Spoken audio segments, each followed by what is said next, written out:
I'm 75 years old. Look at me. I'm just an old man, shuffling when I walk, bad knees, gray hair. But if you look at the state records of Texas, I'm a monster, a predator, a killer. For 50 years, that's exactly what the government told the world I was. 50 years. Say that out loud to yourself. Say it slow. 50 years. Half a century gone. Wiped out. Just erased from the timeline. Because they needed a body. And I was black. Breathing. And standing in the wrong zip code. I'm out now. I got exonerated. But don't let that word fool you. Exoneration doesn't mean they give you your life back. It just means they finally admit they stole it. It was 1976. I was 25, working at a shipping warehouse on the east side. I wasn't no choir boy, but I wasn't a criminal either. I clocked in, I clocked out. I brought my paycheck home to my mother to help with the rent. It was a Tuesday night, raining hard. I had just gotten off a double shift.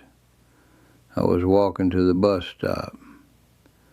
I was wearing my work boots and a dark blue jacket, tired to my bones. I never even saw the cruisers coming. No sirens, just the sudden blinding flash of high beams hitting me in the face. Tires screeching on the wet pavement. Before I could even raise my arm to block the light, doors were flying open. 3 cops, guns drawn, screaming at me to get on the concrete. I hit the ground hard, face first in a puddle. You learn the rules early when you grow up where I did. When the cops roll up on you like that, you don't ask what's going on. You don't ask for a badge number. You keep your hands open, palms flat on the ground. You make sure they can see every single one of your fingers. You don't flinch. You don't make sudden movements. If you're a black man and the police are running hot, your only job is to survive the next 10 seconds. You have to de-escalate their panic because they hold the gun and the law.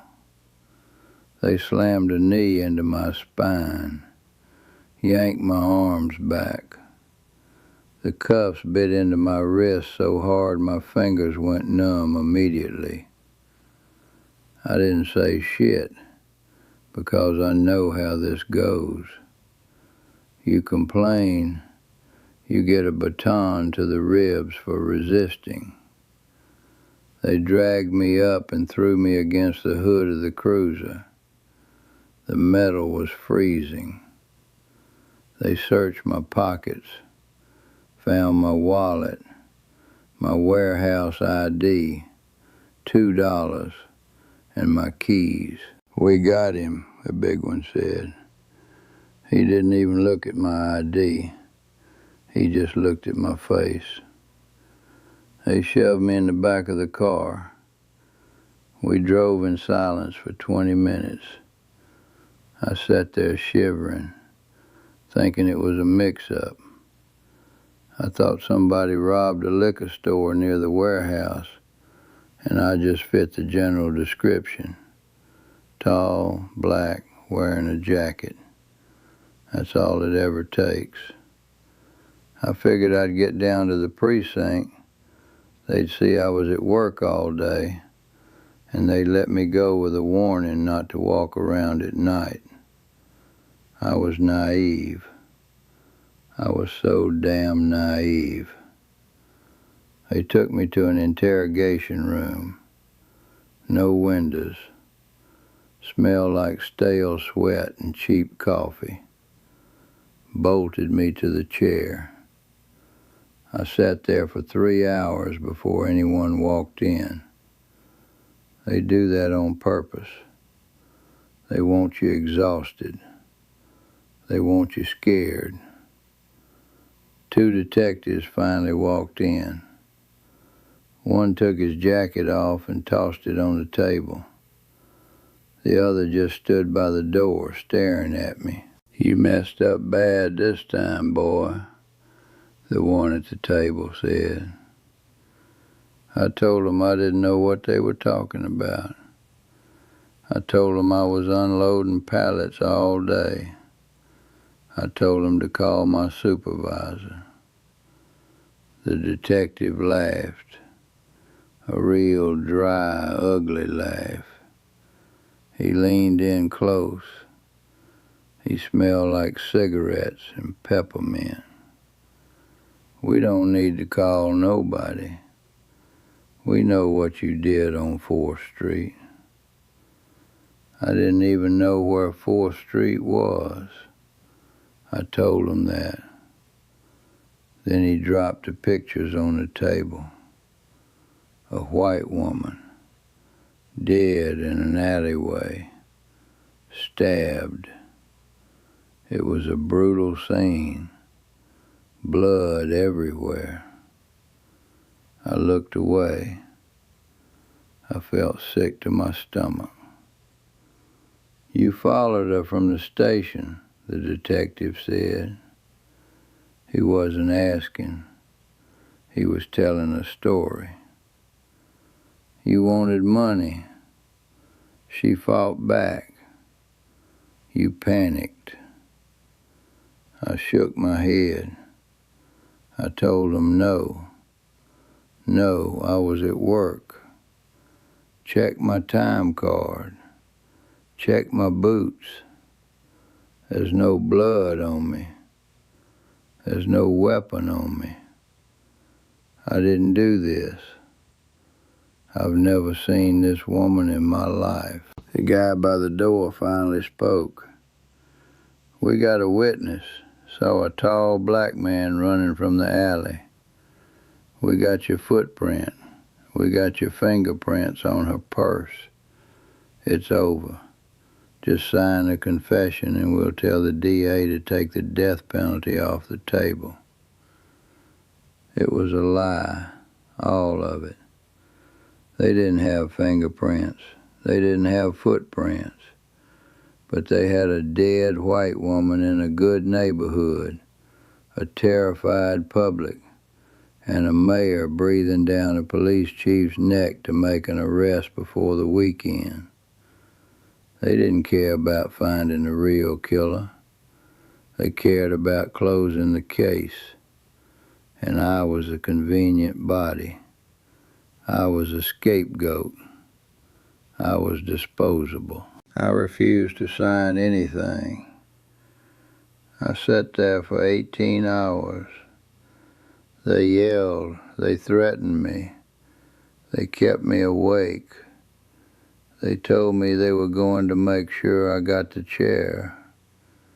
They told me I'd never see my mother again.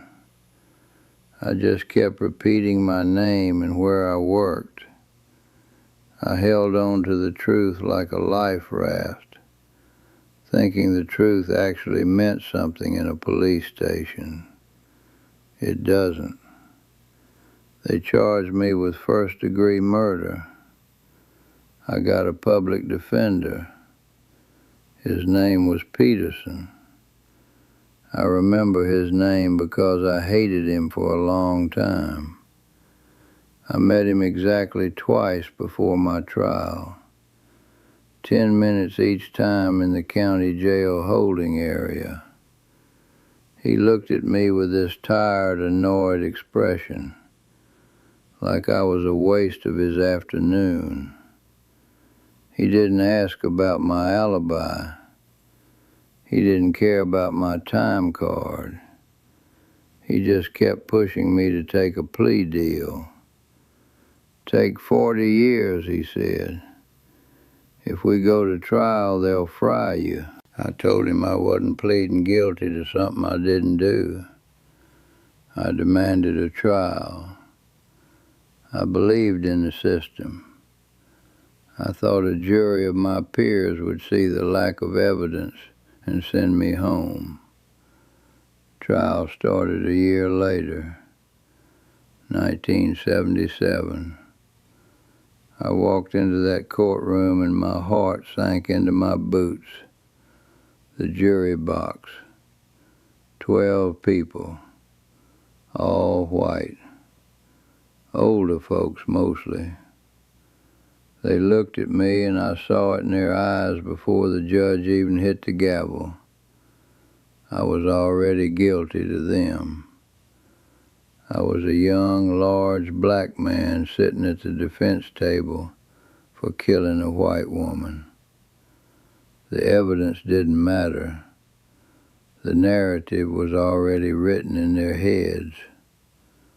The prosecutor was this slick guy, custom suit, walked around the room like he owned it. He didn't argue facts. He argued fear. He pointed at me and called me a predator.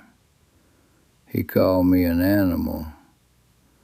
He told the jury that if they let me go, I'd be in their neighborhoods next. The whole case relied on one witness, a guy who lived 3 blocks away from the alley. He took the stand and swore under oath that he looked out his window at 2 a.m. in the pouring rain and saw a tall black man running down the street. My lawyer stood up. He asked one question. Could you see his face? The witness said no, just that it was a tall black man in a dark jacket. That was it. That was the whole case. No weapon, no physical evidence, no motive. Just a guy saying he saw somebody who looked vaguely like me from 3 blocks away in the dark. My supervisor from the warehouse testified that I was at work, but the prosecutor confused him on the stand, made it seem like the punch clocks were broken. The jury deliberated for exactly 2 hours. I remember the smell of the courtroom wood. I remember the sound of the air conditioner humming. The foreman stood up. I held my breath. I looked at my mother sitting in the second row. She was clutching a purse, her knuckles white. We find the defendant guilty of murder in the 1st degree. My mother screamed. Just this awful tearing sound that ripped through the whole room. The bailiffs grabbed me immediately, slapped the heavy iron chains on my wrist and my waist. I didn't cry. I was in shock. It didn't feel real. It felt like I was watching a movie of somebody else's life. The judge sentenced me to life in prison without the possibility of parole. He told me I was a menace to civilized society. They shipped me to the state penitentiary the next morning. You don't know what time is until you're doing life. The first few years you wake up every morning expecting a guard to come to the bars and say, "Hey, we messed up. Pack your stuff." You write letters to the judge. You write letters to civil rights groups. You write to lawyers in the phone book.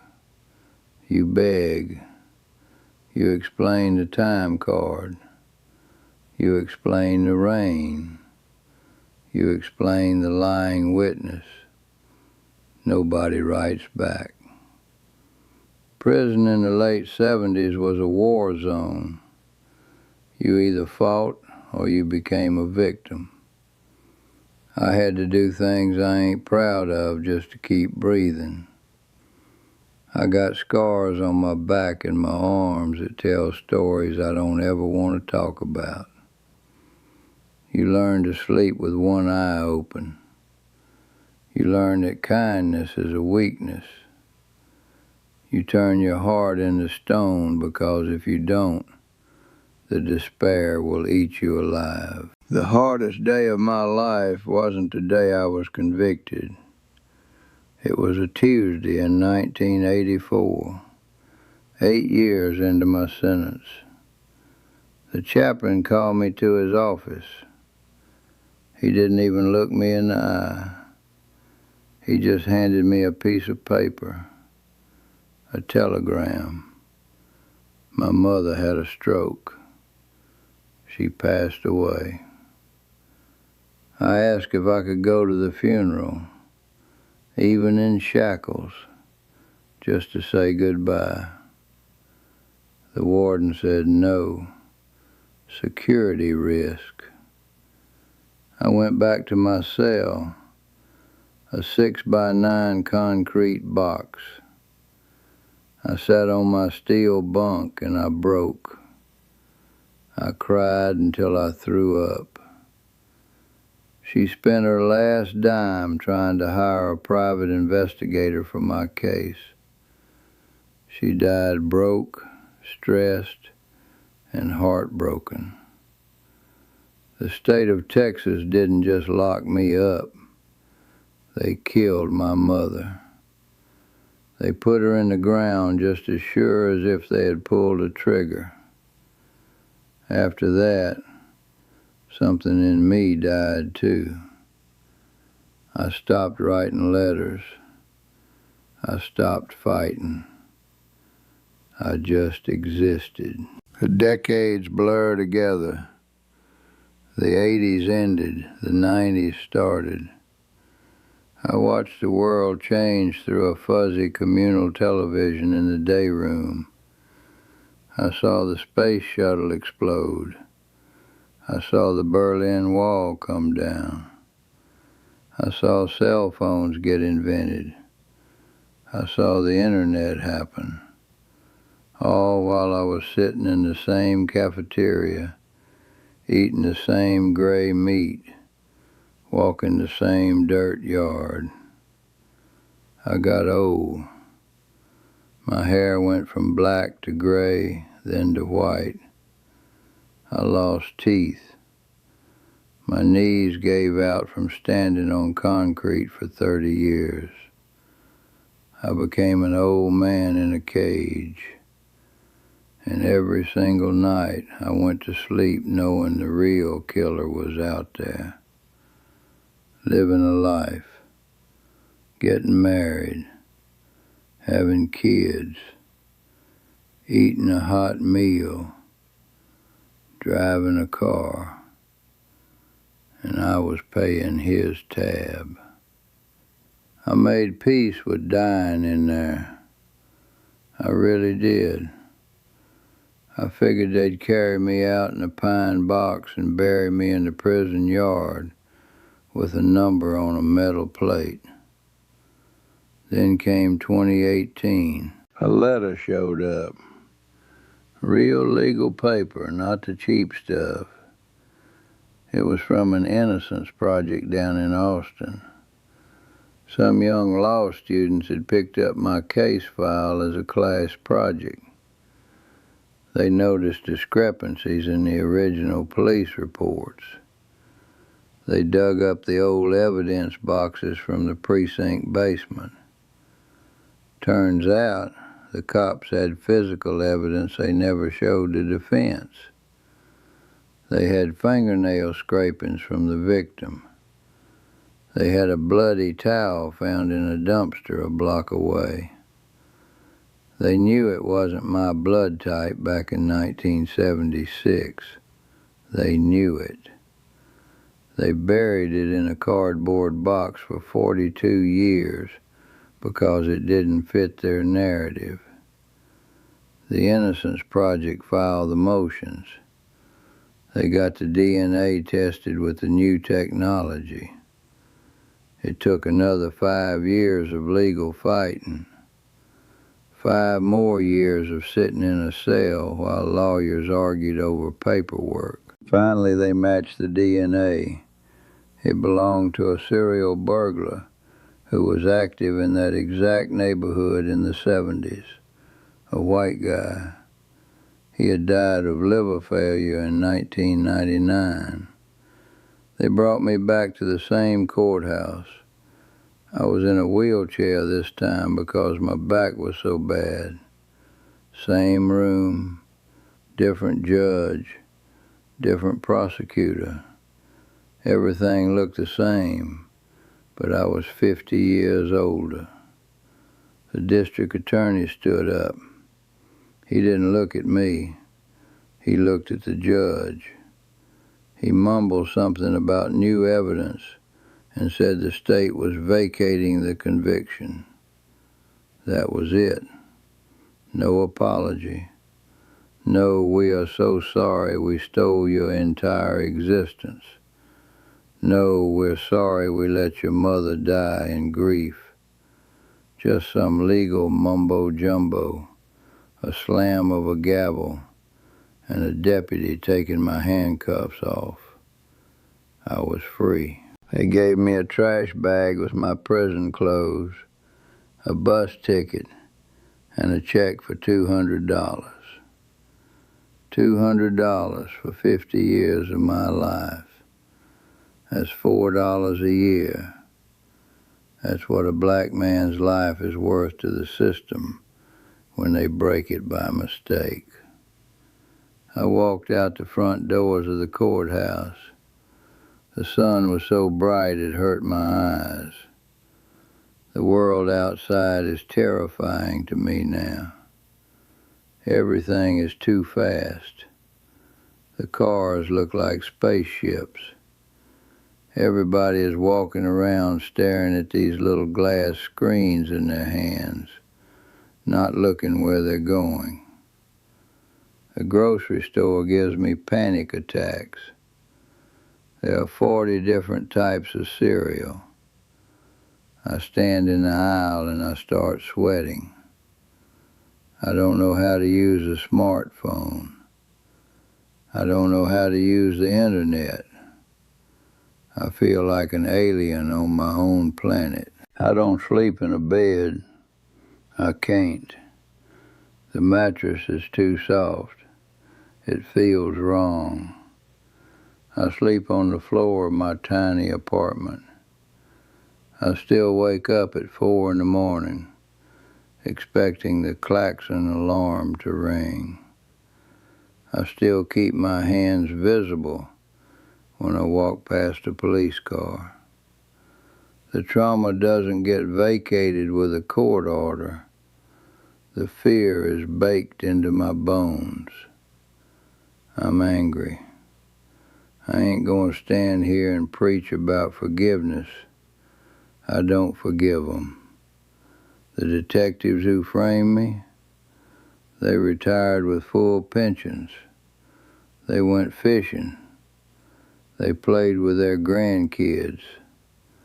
They died peacefully in their beds. The prosecutor who called me an animal, he became a state judge. He lived a life of luxury and respect. Where is the justice in that? There is no justice. There is just the machine. And the machine does exactly what it was designed to do.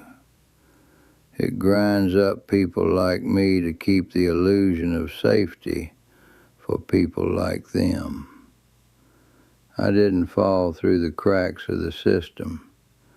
I was pushed into the grinder. I'm 75. I don't have much time left. My body is failing. I don't have a wife. I don't have kids. I don't have a legacy. All I have is my truth. All I have is the fact that I survived them. They tried to bury me alive in concrete, and I refused to die. I'm leaving my story here on this channel because I know I'm not the only one. There are thousands of brothers still sitting in cells right now for things they didn't do, just because they fit the description. If you felt this, if you understand what this system does to us, drop a comment down below. Let me know I'm not speaking to an empty room. I'll be reading them all. And make sure you subscribe, because there are a lot more of us out there, and these stories need to be heard before we're all gone. Take care of yourselves out there. Watch your back. God bless everyone. Goodbye.